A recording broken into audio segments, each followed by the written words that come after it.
Hey guys, Jacob from DataDoe team, and today I want to share with you a very exciting feature that we just released. So right now you can build your own data pipeline and export any data from Amazon Seller Central or Advertisement Console.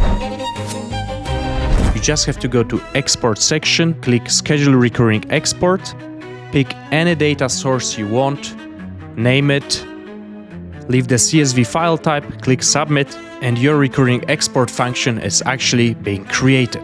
Now, if you want to export this to Google Sheets recurring, so you always have your fresh data automatically, you just have to go here, click Google Sheets, and follow this tutorial. Set up the Google Sheets integration. First, you need to go to the Google Sheets pane of the integrations of your selected recurring export and copy the formula using the dedicated button. Then you go to an empty Google Sheets document, select the first cell and paste the formula here. When you click enter, the Google Sheets will try to load the data. First time you are using DataDoe connector, you may see a warning like this one. Here it is important for you to click Allow Access. When you click Allow Access, then Google Sheets will again try to load the data, and after a few seconds you will see the data loaded into the document, and from this point you can work with your data. If you want to try it out, go to datadoe.com. We have a 7-day free trial.